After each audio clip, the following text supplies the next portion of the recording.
fully on this. Whether we wanted it or not, we've stepped into a war with the Cabal on Mars. So let's get to taking out their command, one by one. Valis to Ark. From what I can gather, he's commanding the siege dancers from an Imperial tank just outside of Rubicon. He's well protected, but with the right team, we can punch through those defenses, take this beast out, and break their grip on Freehold. All right, you sound good, dude. Perfect. All right, so this is gonna be the first podcast that I record. I've got a bunch of people, but you're the first one. Thanks, man, for responding quickly. For someone that's as busy as you are, you surprisingly respond like very well to not only me but your community. So it's gonna be a little bit of kind of what I'm gonna ask you about. First part, what I'm gonna ask you about is kind of be like how to improve kind of like your process of what you do for streaming and YouTube, because I know most people may not know, I don't know, on the Twitch side, that how much you do, like how much content you do produce for YouTube. Like looking back at your YouTube history, you're at least doing like 10, 11 videos every single week, or not week, but month. And yeah. Some of them are maybe in the 20s, I looked. So diversification is a lot of things that people don't understand when it comes to like actually becoming a successful streamer or content creator in yours. So first, I've only got a few questions. I'm not going to make this too formal. How did you start content creation? So if we're going all the way back, back in 2012 is when I really started, like or at least me personally, I got internet. I had access to like the whole World Wide Web. Before that, I used to kind of yoink the neighbor's internet, and I knew what YouTube was back then because that's when it started to become popular. I don't. I'm not confirming or denying these statements, but we did not have internet. But I remember I had an iPod Touch, and I had just found like gaming on YouTube, and I found out that people actually did it for a living, and I'm like, I want to do that one day. That's what I want to do. Is I want to play video games and do funny, dumb stuff. So, so that's where it all began. And really, at the time, I was playing Call of Duty, so I tried my best to make some like not cringy COD videos, but they were pretty bad. Eventually, things worked their way into Destiny in 2014 because my brother had actually recommended that I play the beta because, as we all know, Call of Duty kind of took a downturn from that point forward. From there, I've just been grinding to try and get good at Destiny. I was abysmally bad when I started. I didn't know anything about these types of games. So since then, I've just been trying to improve everything I do when I play and have a lot of fun and just do funny stuff with the boys, honestly. So you mentioned watching some stuff on YouTube. Like, what content creators did you watch like way back then? Like, well, it's 7 years ago now. I mean, there was quite a few like popular YouTubers for Call of Duty, at least. The first few that come to mind are like JNasty720, Straight Up Knives, Syndicate did a little bit of Call of Duty stuff too, but I honestly don't really remember the rest. Like, what about like the video creation that they were doing back then made you want to do it? Was it just the fact that you could sit in front of a screen and like play a video game that you enjoyed, and that was like a means to future income in the future, or is it just like, oh, these guys are making funny shit, I kind of want to do the same thing? It was more the funny aspect. Like, I've been playing video games basically since I came out of the womb, so I've always loved to play them, and I was like, I never really knew that you could like record yourself and like just make it as entertaining as it was to watch those people. Yeah, especially like way back whenever we just had consoles. Like, I know probably you're the same way. You started out a console. Like, I've only recently switched to PC in the past year and a half or so. The fuck's a capture card? What am I supposed to do with this thing? Yeah. Like, how are they capturing all their stuff? Are they recording on a VHS or something? And how are they uploading this shit? Well, actually, the first like couple of videos I recorded on, I think it was my iPod Touch or my phone at the time. It was bad, but Like you just straight up like took a video of the screen and you're just like, oh, this looks dope. Here, video of it. Gotta do the best with what you got, dude. You know. Do any of these videos still exist? Well, I know they're still out there somewhere. They're just not on your channel right now. No. I looked through it before we started. I was like, kind of wanted to see. I'd seen a bunch of your video content. I didn't see a lot of it prior to Destiny 2. Like maybe a few of them from Destiny 1. I think there's a few speedruns that I'd watched. And then you obviously were in a bunch of the videos with the Redeem guys. Like maybe you weren't recording them, but you know. Open Sesame. Thank you. So as you kind of grew, like we'll get into Destiny a little bit later, but like what did you kind of want to focus on, like say maybe even before Redeem? Like what were you kind of focusing on as far as content creation, like once you started getting into Destiny? Well, in terms of Destiny content, I'd always watched people like Triple Rec and mostly Triple Rec on Twitch. I wasn't really too across the directory at that point, but when I started doing content, I kind of followed in the steps of a lot of people who do like raid carries. So I would do Crotas, me and two buddies would just carry teams of 3 all day long, and that was the fun never really stopped with that because there were always memes being created and just tons of fun to be had. And these it started. These are some. Is this come back into like I looked back at some of these and you did speed running carries? Does that kind of translate into those whenever you're doing those? Oh, what did I that was back when I used to YouTube stream. It was like raids with pro speedrunners or something like that. It was like a super clickbaity title. It was kind of cringe, but I'm not gonna lie, like I looked at it and I wanted to click on it and I saw they were like 8 hours long and I'm like, that must have been a stream. It's I think I used to do that like every day I possibly could when I came home. Like since 2014 when I was a sophomore in high school, every day I came home, I literally played until I went to bed. I woke up, I went to school, and just rinse and repeat. Like I was so genuinely addicted to playing the game and like just trying to do funny stuff. So after those carries kind of died down, I tried to shift towards doing like some PvP stuff. I did like I don't know if you found any of those videos from a while ago, but like world's fastest. Yeah, you had a world's fastest like 25 kill. I think you had a few like high defeat ones in there as well. Yep. So I don't know. I thought it was okay at PvP and D1. It was a lot of fun for me to do as well. There was no reason to not like it, honestly, besides like people lagging across the screen sometimes, but it's nowhere near as bad as it is now.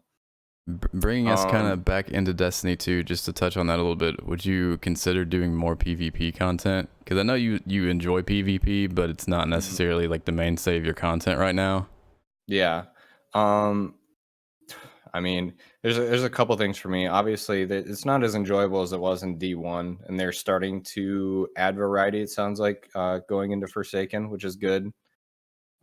Better connection would be a good thing because that's a constant issue in this game. Is every time I play quick play, there's people lagging across the screen, playing from different planets. It's like it's terrible. I think everybody that's played, and I don't really know about console, but at least on PC, we're all praying for some god can please help us get dedicated servers sometime. Someday, dude. I feel like they've alluded to crossplay, and I think that would have to be something they would have to do with crossplay. Like there's just I don't see how they could do it. I mean, sometimes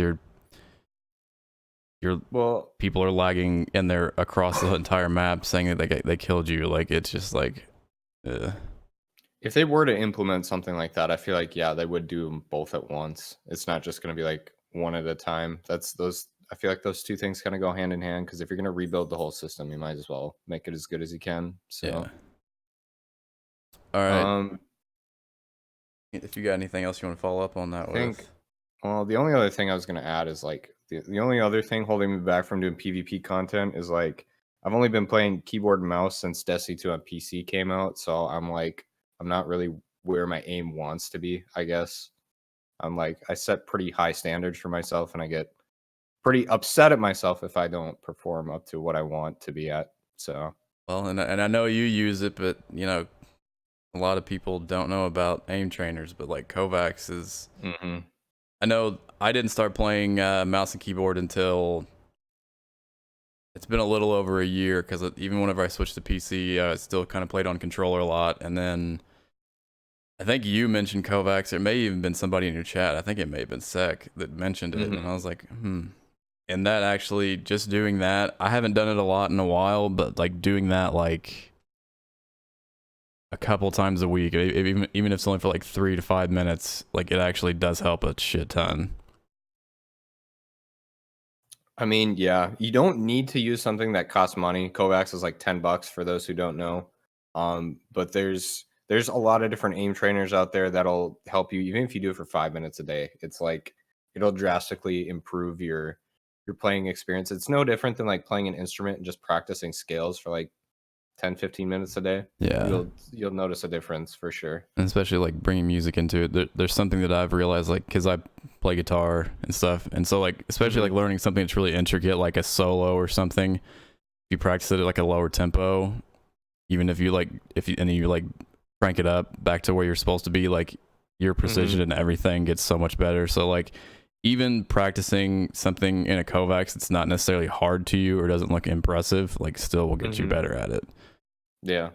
I mean, just the muscle memory thing, man. Honestly, that's all it comes down to, is if you can do it slow, you can do it fast. So, yeah. So bringing us back into like YouTube and streaming, what is, say, first off, what's your process for like a YouTube video? Like say, not necessarily just taking one straight off of stream, but like you sit down and like you have an idea for a YouTube video, like, hey, I want to do this. Like what is your kind of process behind the scenes? Like saying you're not streaming, like you just want to make a video.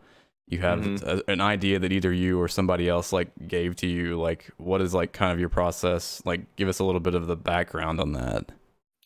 well, depending on how like lengthy I want it to be, that'll usually decide if I want to do a script or not. Like a video I'm doing right now, I think last night this is one of my biggest videos ever. It's like a 6-page script. Like if it's a smaller video, I can usually just kind of get my idea across um by just going out and trying it at least, and then revising a few times. You're not going to get it first try usually, but if it's like a longer video, you definitely need to plot out what you want to say, because I cannot sit and memorize 50 different points. Public speaking is not my greatest strong suit. So Just touching on that script part, like when you write a script, are you like writing it word for word and then like reading it over the video, or are you like writing bullet points and then kind of ad-libbing in between? well, usually when I do a script, if I'm going to go as far as to actually write it, I'm just usually going to do it word for word. Sometimes I improvise, but I feel like it's easier for me personally to just read it word for word. That way I can make sure I get every point across that I want to get across, instead of like maybe skipping something, so, or forgetting something out. And that brings me, I was looking at your most recent one, because the most recent one you had is speedrunning a strike that isn't out yet. Yeah. And the thing that really sold me on that is the what is it, the Sepix perfected music is in there, and such a great thing. Even if you guys they're watching this or listening to this haven't been in Sweatstream, he's very good at like, even if it's not necessarily Destiny related, but the music that you choose and that you listen to, especially because most of it's video game related. Yeah. And I don't know what it was about that, but it made me really enjoy that video a lot more, even though like seeing like all the new strike shit, because there's lots of really cool things that are in there that we haven't seen yet that you could talk about, but you just decided, I'm just going to play this music over it. It brings back a little bit of the nostalgia, which I think is really good for that video, because watching all of the stuff for Shadowkeep that's coming out in October, we're getting a lot of nostalgia back with, of course, the nightmares and everything that we don't necessarily know about yet. But I thought that was like a really good touch on that video. So like, how would you say just making a video, say, a year ago, 6 months ago has changed for you to now? Well, Like what ago, like personally, moly. what have you think that you can see? You looked back at your videos and you can say, I've improved on this like so much, or like, oh, like you look back at something like a year ago and you're like, oh, that was awful. I do this so much better now. Mm-hmm. Like just by practicing and putting out videos, what could you say that like you've improved on the most? The most. A lot of it would be like, I think I've gotten a lot better at like explaining how things work in terms of like detailed videos. Yeah. Because a year ago I was back in school, I really didn't have time to do anything. Full-time college student, I do music and then video games and stuff. Busy schedule. So most of my time, if I did get to upload a video, it would just come straight from stream. So you just, whatever you see on stream, you cut it and you upload it, and that's pretty much it. But since then, now that I have more time to create videos like I'm doing now, where it's more of like an explanation of how things work, or depending on the video type, whatever, I think I've gotten a lot better at it, like explaining my process and explaining how things work and just making things look nicer, I guess, overall. Yeah. Rather than just trying to get it up in general. So it's like how much time, because I know a lot of people like they like try to figure out how much time they're going to spend on a video. Like how much time would you say you spend on making the video, editing it, like, and these are like separate, like how much time would you say you spend on making the video, then editing it, and then perhaps like final details, like something like a thumbnail or something? Like how much of that time would you spend, like what would you say you spend the most time on, and what would you say for you would probably be the most important as far as getting it out there, getting views on it, you know, getting the content out there? Well, in terms of like, again, if it's not a video that I'm just taking straight from stream and uploading it, Yeah. usually the recording and editing go hand in hand. So I start with the editing. I like put the points of what I want to like do and say, and then I fit like little video snippets into there according to. So you kind of make a storyboard first. Yeah, pretty much. Yeah. And then thumbnail doesn't take any more than like 10 minutes. It used to take like 30, but once you get good with Photoshop, you just kind of, you make a template, you go in there, paste some pictures and put some pretty letters over it, and you're done. So we could just use one of the online sites that just puts text over whatever picture you have. Yeah. I mean, there's a few things about Photoshop that I like, though, that like in terms of like text and making things pop specifically, that I like to use. So I am not good with Photoshop, and I need to do tutorials on it, on how to make thumbnails, because I am awful at it. Like it's something that like music programs, even like video programs and like stuff with streaming, like really makes sense to me. But for some reason, I don't know if it's the layers thing with Photoshop. Yeah. It just doesn't make sense to me. So like I actually have to like sit there, like practice it and like try to figure out what it is.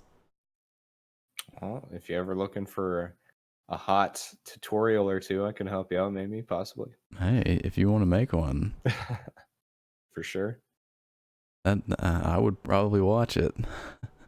So getting a little bit away from YouTube, what would you say kind of is like a generic process for you for streaming? Do you just start stream and like, I'm just gonna see what I'm gonna do today? Do you usually have an idea of what you're gonna do?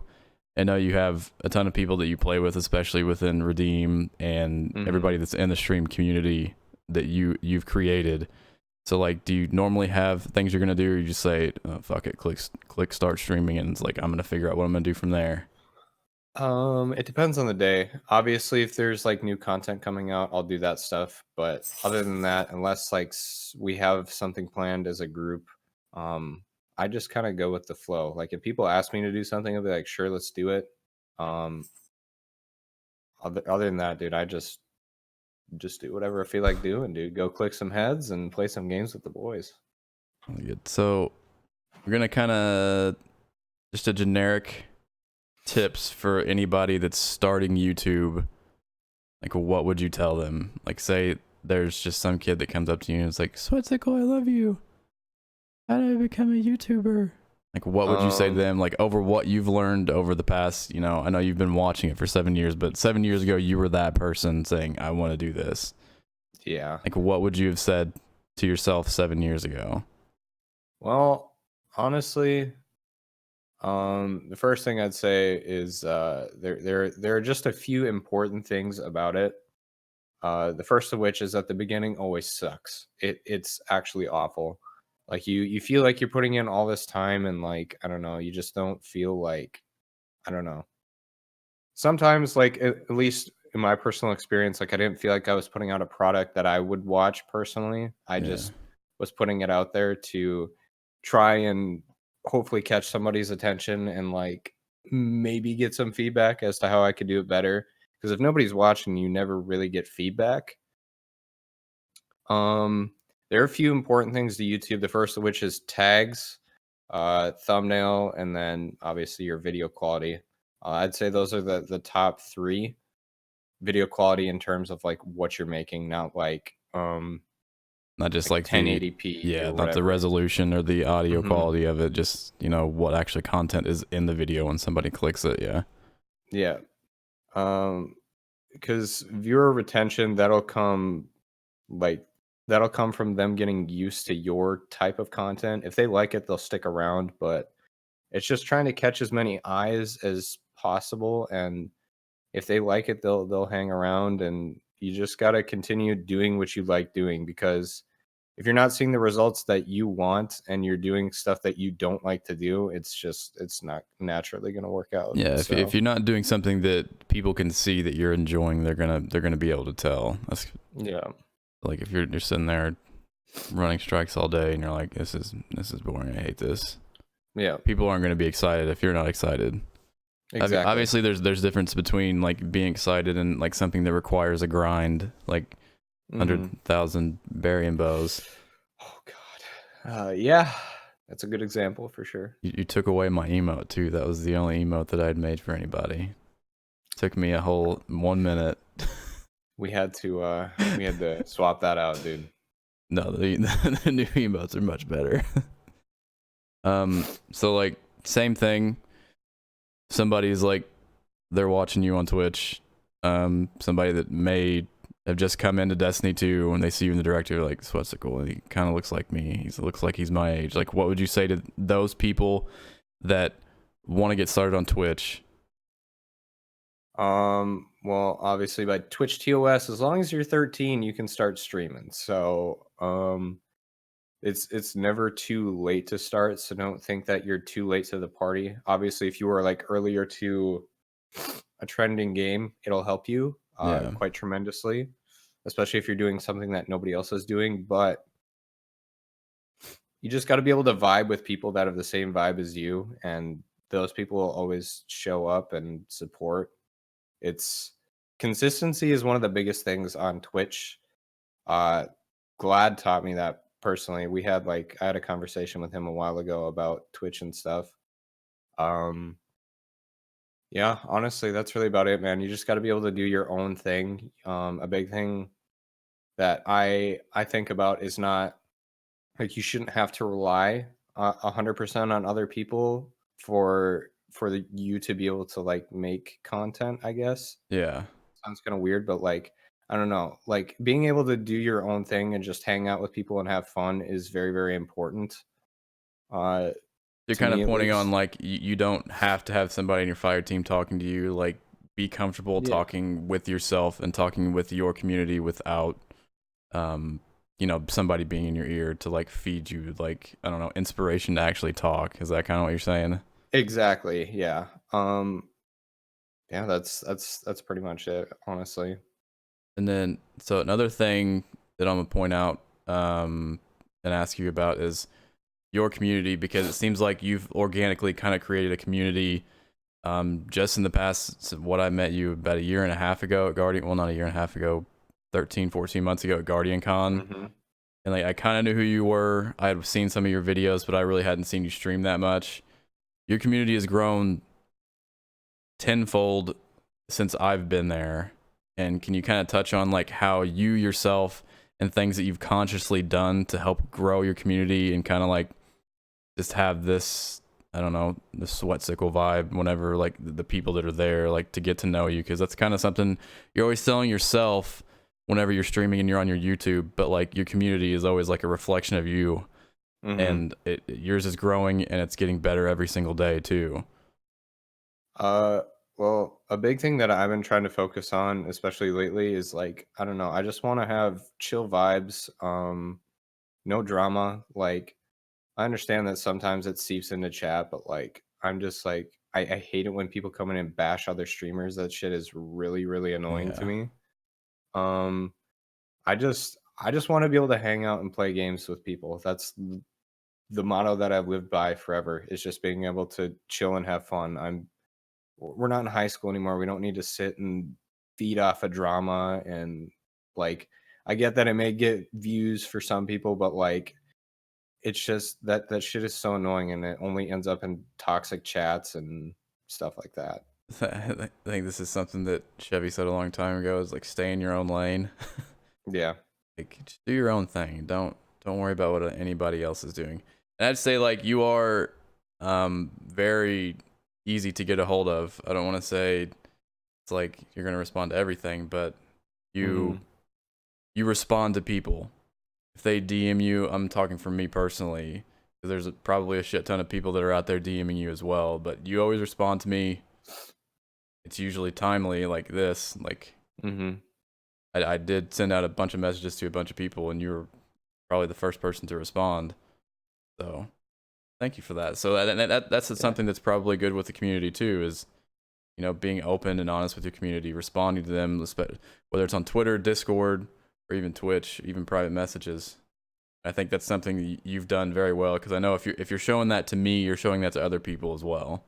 I mean, I try to reply to as many messages if I can, unless they're like some toxic dumb question or something like that. That just, again, involves drama. I get a lot of those too. I just ignore those. No, really, Sweatcicle, how old are you?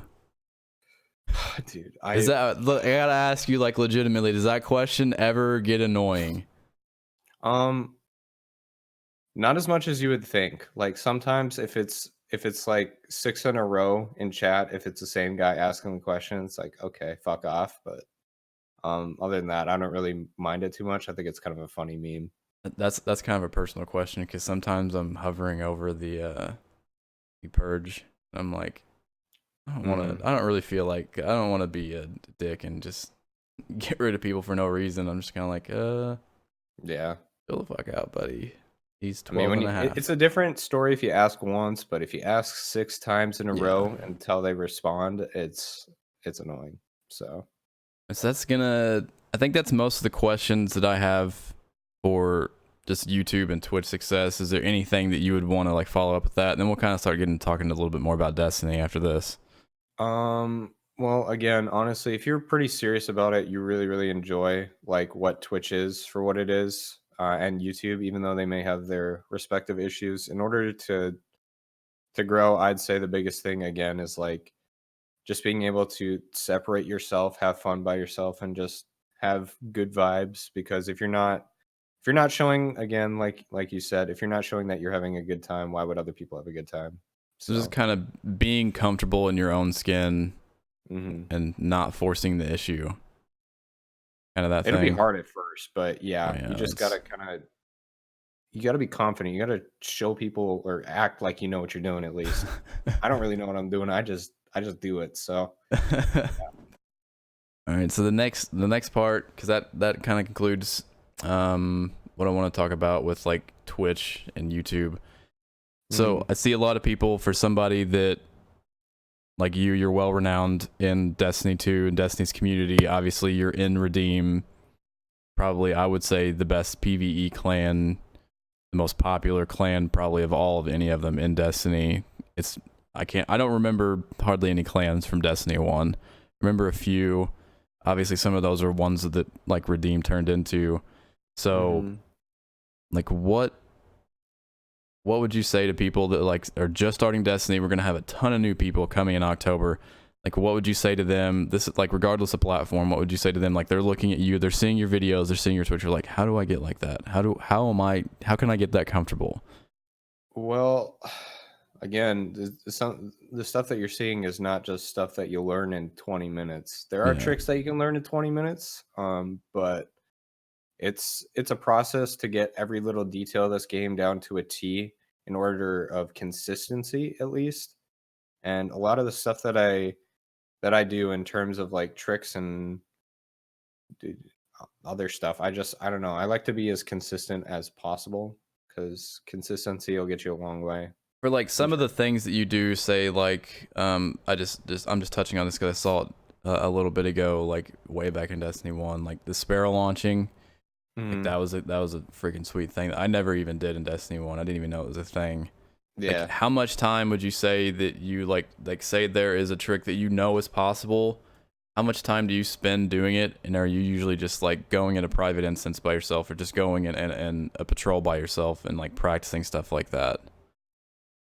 Well, the first one, like trick like that comes to mind is Titan skating in D1. For those who don't remember, there was quite a big skill gap actually, because in order to Titan skate fast, you had to press your jump button as fast as possible. A lot of people had it on A.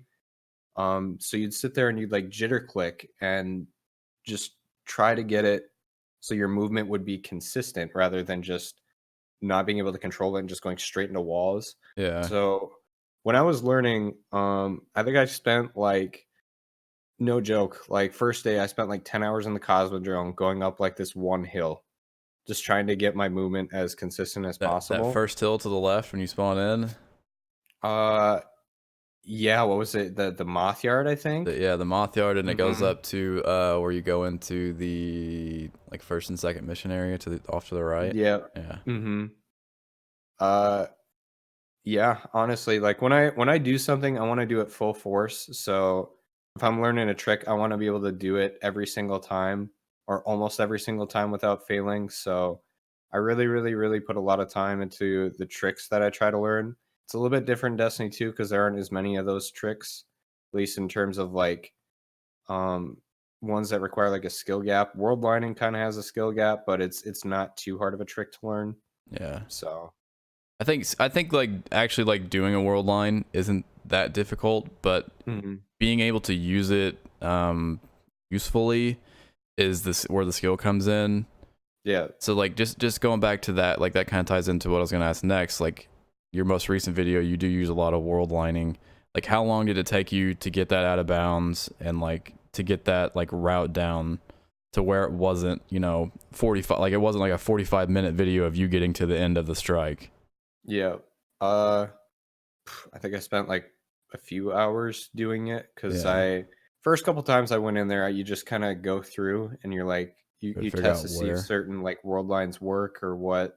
You just gotta, when you're doing like a speed run like that, very loosely, I'd like to be able to create a route that'll work every time. Yeah. Again, consistency. I could sit here and say that word all day. So just being able to do the same movement over and over again and then just make it a little bit faster each time, I guess, by learning little tricks and stuff. So eventually it just kind of starts to smooth itself out after you do it a few times. You're like, okay, I'll go here instead of here this time. We'll see how that works. And if it doesn't work, you don't implement it. So I noticed like a lot of people probably don't realize, and I think what sets you and other members of Redeem apart from a lot of the other clans that are trying to do speedruns, that are trying to be world's first, trying to be in the world's first race. You and a bunch of the members do a lot of like work that's not necessarily in game. I'd probably say like you and Flesh and Air do lots of analytics like outside of the game, like damage numbers and stuff. Obviously you have the spreadsheets that you've been famous for now, which we're looking forward to a new one. So like, what would you say, like, how do you go about like gathering this information and making it useful for you guys, say in a world's first race?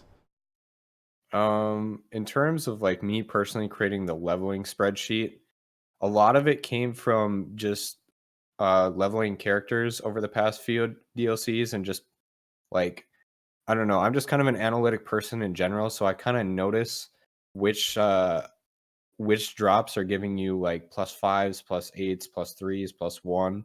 So that just kind of sticks in the back of your mind after you do it so many times. But after you learn that kind of information, just being able to put it together and then create a route off of it is like, I don't know, just being able to share that with people who don't like pick up on those little things and try and put the little pieces of the puzzle together. I don't know. I just like I want to see as many people as possible participate in world's first races, have like more of an even playing field rather than just relying on RNG to make sure you're even ready for the race. Yeah. Yeah. So like going into like a world's first race, what would you say that like you do specifically to like prepare? I know we can't really talk about the spreadsheet that much because we really don't know about a ton of the drops and how they're going to work and what they're going to change. What even contest modifier is. If you don't know what contest modifier is, obviously it's a cap on the raid for potentially the first 24. It almost seems like they may do 48 hours this time because they're calling it a weekend event. So I'm kind of wondering if they're going to do that. It's not anything that's been released. That's just my speculation. Like, what would you like give advice for people that are like, maybe this is going to be the first time for a lot of people they can do a world's first race. It's on a Saturday. We've got one more day after drop than what we normally have. We know we're going to have contest modifiers for like people that are maybe new to getting into a world's first race. Like, what would you recommend, or just little small tips that maybe not, be like right on the top of your mind that maybe not be obvious? Oh man. Well, first and most importantly, if you're not playing with people that you don't like connect with in general, just have good chemistry with as people, it's not going to work out as well. Because if you're talking over each other and you're yelling at each other for making dumb mistakes, you're just going to feel like shit the entire raid. Like your chemistry is just, you're going to feel that vibe in there, and it's one of those things that you want to avoid. So most importantly, your teammates, like I said. Other than that, you just have to have a lot of game knowledge in order to overcome obstacles. Like, again, the whole consistency thing, man. Like, if you know your teammates are able to pull their weight, once you figure out how to do an encounter, you have to be able to execute it, especially if you want a world's first. Obviously it's the first people to finish, but once you learn how to do something, if you can execute it very well with your team very consistently, there's a much higher chance that you will have at getting that title. And I think that's a really big thing that I really want to highlight what you just said there. There's a lot of people that think that a world's first raid is figuring out the mechanic first. It's never the people that figure out the mechanic first that finish it. It's the people that mechanically can do it consistently. It's the people that can do it without dying and can do it without messing up. Because usually, I mean, how many times look at Vault Encounter and Last Wish? Like, we really didn't know what was going on. Everybody just brute forced that. And then going into Riven, everybody kind of figured out the mechanics and what to do. It was just doing it because you're under light and there was a shit ton of mechanics for that fight. So, and like, when you're 18 hours deep or whatever, and you're exhausted, you start to feel like shit. Like, being in a raid that long can be very, very stressful. And when you start freaking out at each other, that's when things really go downhill. You've been out that long, so you're getting those like nasty sweats. You're like, dude, I need to take a fucking shower. Yeah. You've been eating like shit, drinking energy drinks, trying to stay awake. You just have like, I don't know, like fucking cheese snacks and Cheetos over there, and you're like, oh, dude, I smell like shit. Yeah. You gotta get out of your mindset. That we do personally is like the night before, make sure you get good sleep, you eat well. That's like the one day a year, or the few days a year that I like to actually eat well and not be a pile of shit. So maybe like at the start, like October 1st, you start eating well then, and then you've got 4 days that you've actually eaten well, because you're probably going to be up late those days too. Depending on, I don't know. I'm really interested to see, especially with you doing all the analytics that you do with spreadsheet making and stuff, like what comes out of this for the leveling system, because that's interesting to me as much as the world race is. Like the build up to it, I know it's another world's first race in itself. It's like, it's a little bit drawn out. It's not quite as glamorous as an actual world's first race, but like that is really interesting to me. So like, especially seeing what you and your community did with the spreadsheet is actually really neat, because I stuck by that. I think I was above the cap the whole time for the world's first race. I never had a problem with my power level. So like it does work. And I kind of stuck by mine. I was almost kind of a solo player. So that brings me to something else about the spreadsheet. Have you ever thought about making a variation for it where it's just a solo player? I thought about it, but at the same time, I think that, well, in terms of when I first wanted to develop the spreadsheet, I wanted to orientate it for those who are like are already prepared with like a team to go for worlds first. So I wanted it to be for those who like, I don't know, we're ready to, yeah. And the only reason that I even asked that is like to say we do have the 4 days. And especially for there's going to be a lot of people that have Saturday off, but there's going to be people that obviously have jobs, they have school and shit. So they're going to be, they probably can't do the leveling the whole time with their set team. Yeah, That's kind of why I was curious about that, or maybe just like alternate route guide help for like people that may be doing some of this solo. If I get the time to, if they actually give us some information before this DLC launches, I'll see what I can do. But I don't even know if it's going to be possible this time around, because the only thing that we know so far is the soft cap is 900, the hard cap is 960, and then the artifact lets you go above that if you, yeah.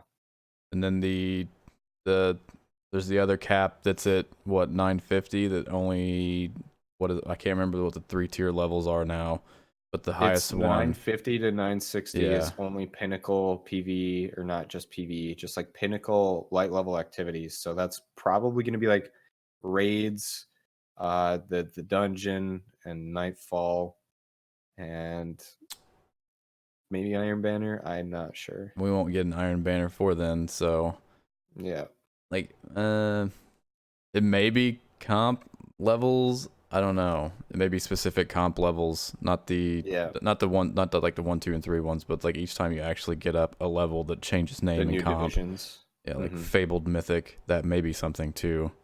Yeah. What would you say, like one specific thing that's not raid related that you're looking forward to in Shadowkeep? Oh man. I don't know. The biggest thing for me probably is the Weapons of Light bubble. Honestly, I Titan want main. It's gonna be nice to have Titans getting some use again, and yeah, I'm really looking forward to that more than anything, honestly. I would say that I'm looking forward to the new dungeon, because I think for sure that Shattered Throne was my favorite single piece of content that's been in Destiny 2 so far, whether to do it as a team or as a solo, because I've spent so much time in there. I actually just like doing it. So I hope that dungeon like lives up to what Shattered Throne is. Yeah, some extra secrets in there would be pretty spicy too. Secrets. People are still expecting secrets to be dropped before Shadowkeep as well. I know, and I don't know. As much as I want to know more information, it almost wouldn't be a bad thing for them to just say nothing from here on out. They will be at game. What is it? They're at PAX on the 30th, I think. Yeah, they're at PAX West, and then there's also, I believe they're doing a PvP stream, aren't they? That's still on the list, right? The PvP reveal stream. Yeah, there's a PvP reveal, so because they really didn't talk. They kind of talked about what they're gonna do for PvP. So like, I think the comp playlist and how they're splitting up the playlist and getting rid of the bad maps. Yeah, Vostok, please go. I don't. Whew. Me personally, I don't know what it is. I don't mind Vostok that much. Now, it is a terrible map, but when you compare it to the 3 ones that were released with Forsaken, so Equinox, and then I can't remember the name of the other 2 because I hate them so much. Those three I dislike a lot more than Vostok. I don't know. Yeah. Maybe just my personal bad opinion. I don't know. All right, I guess that really kind of wraps up everything that I wanted to ask you about. Is there anything that you would add to anybody aspiring to be a YouTube Twitch streamer or anybody that just is listening or watching this that just wants to get better at Destiny? Well, there was one thing I was going to add about the world's first, honestly, is there's a couple things actually. These September ones are pretty huge. So it's going to be very intense. So don't get like, I don't know, try and keep stress levels to a minimum, make sure you're focused. And there's a key difference between like calling out mistakes on your team versus just shit talking. Yeah. Like, oh, you fucked up. Like, I don't know, just giving good feedback, and yeah, just good luck to everybody going for world's first. I think it'll be pretty hype. It'll be nice to see a lot of new free to play players on the game, making this game popping again. It's gonna be intense. Yeah. I think it's taking a good step in the right direction. So I'm excited to see what Bungie's got going. Thank you for all listening to me rant, and thank you for having me on, as always. Thanks for being on, dude. I appreciate it. Man. Absolutely. All right, I'm gonna end the recording.